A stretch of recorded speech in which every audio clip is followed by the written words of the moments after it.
in the rotunda there in Statuary Hall as the family, the friends, and members of Congress honor the life of Capitol Police Officer Brian Sicknick, who tragically died in the Capitol riot on the 6th of January. But right now, as I said, we've been previewing this story all hour.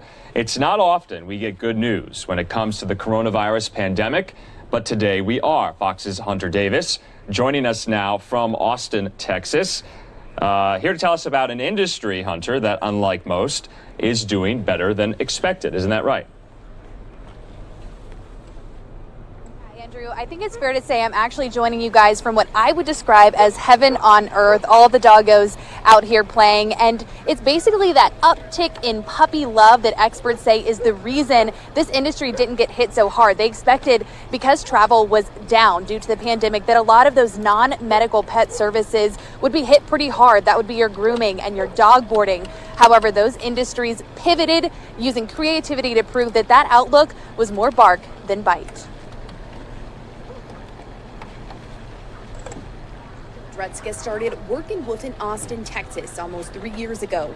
But when the coronavirus pandemic began, things started to look uncertain. At first, we were really nervous. We just, like everyone else, didn't know what to expect. And we ended up closing down at the end of March. Dretska opened up her doors again about a month later, but this time appealing to dog owners stuck at home. The co-working doggy daycare lets people work in a socially distanced environment while their dogs play. We're surrounded by apartments. So the fact that you're inside an apartment and you can't go to the office and you have a dog that's demanding your time and energy while you're trying to work, bringing them to a facility where you trust the people here and you don't need to worry about them really, I think, was a standout feature that people didn't realize they needed. The doggy daycare now thriving. I think I just looked at what was missing, and that's what kind of helps the new ideas come. The breeding of creativity is something analysts like David Lummis say saved the industry from a projected 45% loss. So now what I'm thinking the non-medical pet care services business is going to see for full year 2020 will be about a 10% decline at most, which again is just remarkable. Lummis adding the love people have for their pets is also a reason forecasters are fetching a different outcome. That ties back into the whole pets as family trend you may have been hearing about over the past several years, which is, pet owners are really going to any lengths now to keep their pets healthy and happy. And so even during this pandemic, that persisted.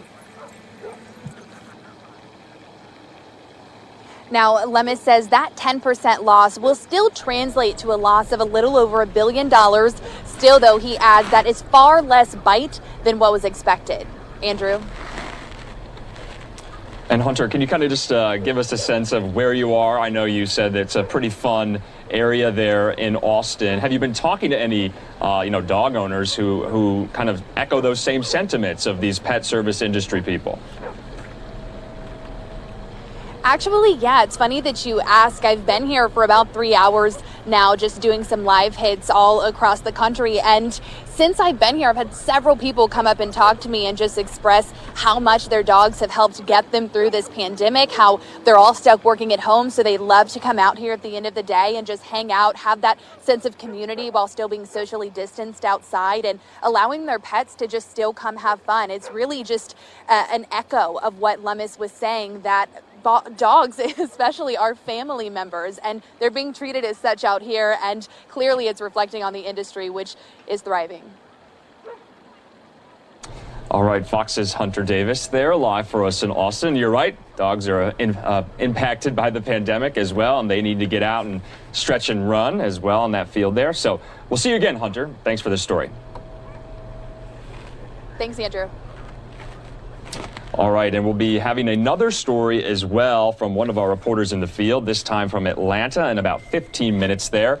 We're going to talk about the new strands of the virus, something we've been talking about for days on end here at NewsNOW, all these new strands that are on the rise across the country.